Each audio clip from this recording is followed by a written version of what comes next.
नमस्कार दोस्तों। Practice set 28 में आपका स्वागत है।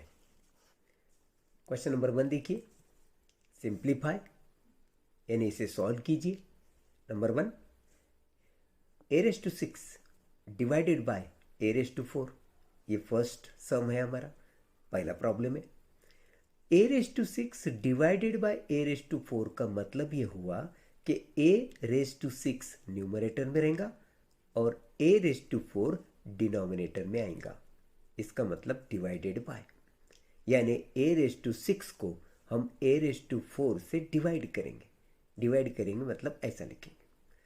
अब लॉ ऑफ इंडाइसिस हमें यह बताता है जितना पावर होगा वो बेस का, उस बेस को उतनी बार मल्टीप्लिकेशन के रूप में लिखिए।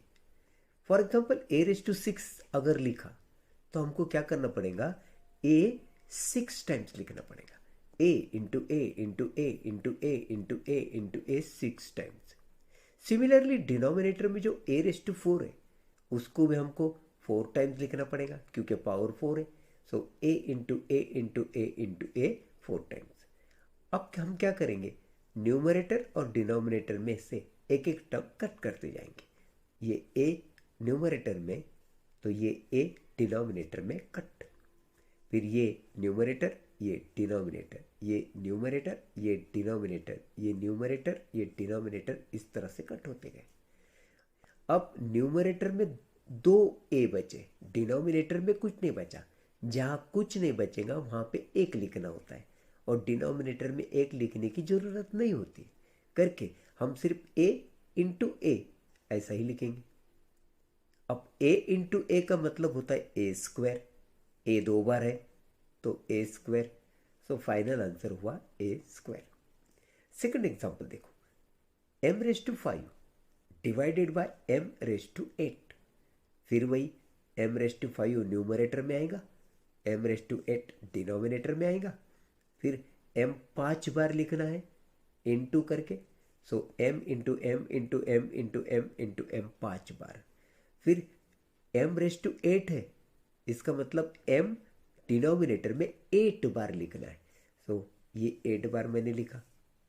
अब वही ऊपर से एक m, नीचे से एक m cut, m m cut, m m cut. In this way ये पांचों m ऊपर और पांचों m डिनोमिनेटर में कट हो गए। तो बचा क्या, ऊपर कुछ नहीं बचा। जब ऊपर कुछ नहीं बचा होता है तो हम एक लिखते हैं। अब नीचे क्या है, m into M into M 3 बार बचा है। इसका मतलब m रेस टू 3। जब ये 3 बार है तो m रेस टू 3 लिखेंगे।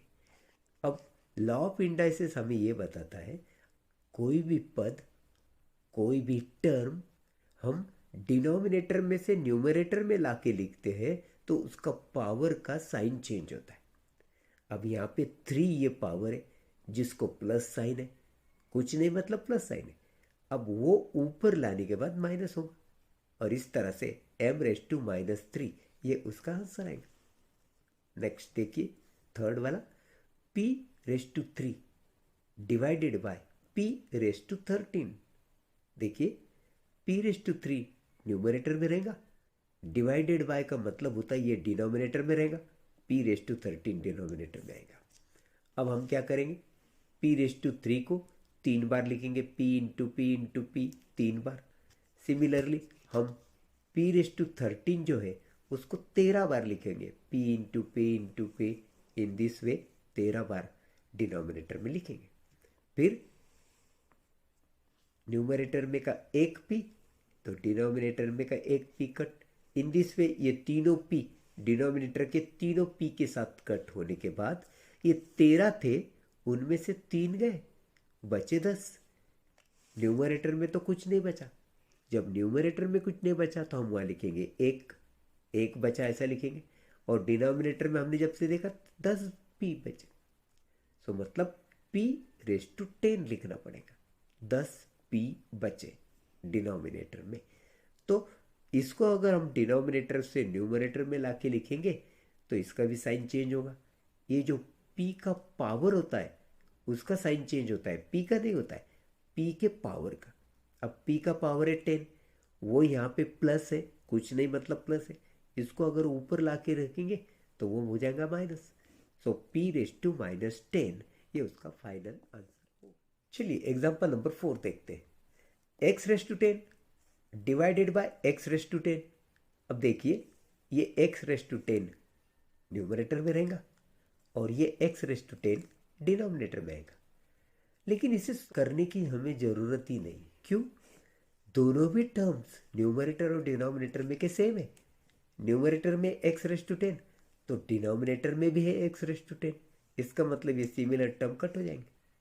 या उल्टा सोचिए, x को हम 10 बार लिखेंगे, x into x into x into x 10 बार न्यूमरेटर में लिखेंगे।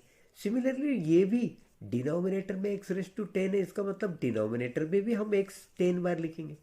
सो ऊपर का एक नीचे का एक, ऊपर का एक नीचे एक करते करते ऊपर के 10 और नीचे के 10 कट हो जाएंगे।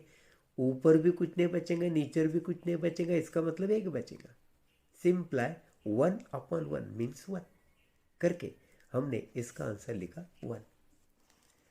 क्वेश्चन नंबर 2 में फर्स्ट वाला देखिए, -7⁻12 डिवाइडेड बाय -7⁻10। ये भी वही केस है जो हमने अभी ऊपर देखा। ये -7⁻12 हम न्यूमरेटर में लिखेंगे यानी अंश में लिखेंगे, डिवाइडेड बाय ये डिनोमिनेटर में लिखेंगे मतलब छेद में लिखेंगे। अब क्या हुआ? फिर वही -7⁻12 अपॉन -7⁻12, यानी ये दोनों भी टर्म सेम है। एक्चुअली इसका मतलब क्या हुआ होता, ये -7 हम 12 बार लिखे होते। -7 into -7 into -7 in this way 12 bar. Denominator में वही है तो हम डिनोमिनेटर में भी -7 -7 -7 12 बार लिखे होते। ऊपर का एक नीचे का एक करते करते ऊपर के 12 और नीचे के 12 -7 कट हो गए, कुछ नहीं बचा होता, मतलब एक बचा। सेकंड वाला देखो, 7�5 डिवाइडेड बाय 7�3। ये डिवाइडेड बाय का मतलब होता है ये हमें डिनोमिनेटर में लिखना है यानी छेद में लिखना है। ये अंश में, ये छेद में, ये न्यूमरेटर में, ये डिनोमिनेटर में, दैट मीन्स डिवाइडेड बाय। अब फिर हम क्या करेंगे, 7�5 है, इसका मतलब ये जो बेस होता है इस 7 बेस हमको 5 बार लिखना पड़ेगा। 7 into 7 into 7 into 7 5 times. Similarly ये बेस 7 3 बार लिखने का, 7 इंटू 7 इंटू 7। अब ऊपर का एक 7, नीचे का एक 7, ऊपर का एक 7, नीचे का एक 7, ऊपर का एक 7, नीचे का एक 7 कट करते हम अगर गए तो हमारे पास बचा 7 इंटू 7 न्यूमरेटर में बचा।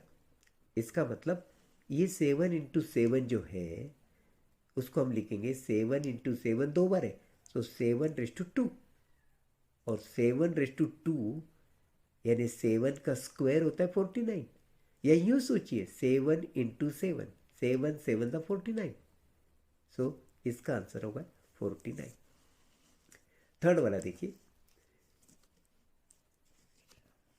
4/5 डिवाइडेड बाय 4/5 सो 4/5 न्यूमरेटर में लिखेंगे और 4/5 डिनोमिनेटर में लिखेंगे। इस तरह से अब ये 4/5 3 बार लिखने का, 4/5 4/5 4/5। सिमिलरली ये डिनोमिनेटर में जो 4/5 है वो 2 बार लिखने का, सो 4/5 इंटू 4/5। फिर ऊपर का एक नीचे का एक, ऊपर का एक नीचे का एक, सिमिलर टर्म कट करने के बाद हमारे पास तो सिर्फ न्यूमरेटर में बचा 4/5। So this is the answer, that is 4/5। Fourth वाला देखिए, 4�7 डिवाइडेड बाय 4�5। फिर वही 4�7 को हम न्यूमरेटर में लिखेंगे और 4�5 को हम डिनोमिनेटर में लिखेंगे। डिवाइडेड बाय का मतलब होता है इसको डिनोमिनेटर में लिखो।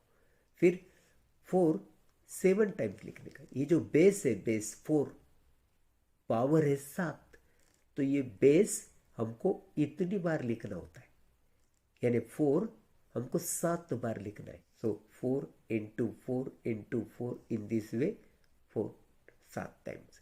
सिमिलरली डिनोमिनेटर में अगर तुम देखते हो तो 4 को 5 बार लिखना पड़ेगा। 4 इंटू 4 इंटू 4 इंटू 4 5 बार। फिर वही एक ऊपर एक नीचे कट करते हम अगर जाते हैं इन दिस वे तो नीचे से 5 और ऊपर के 5 4 कट हो जाएंगे। फिर बचे कितने? सिर्फ न्यूमरेटर में बचे 2 4 4 इंटू 4। दैट मीन्स 4 इंटू 4 का मतलब होता है 4 का स्क्वायर, और 4 का स्क्वायर तो तुम जानते हो 16 है। और यूं कहिए 4 इंटू 4, दैट मीन्स 4 4 जा 16।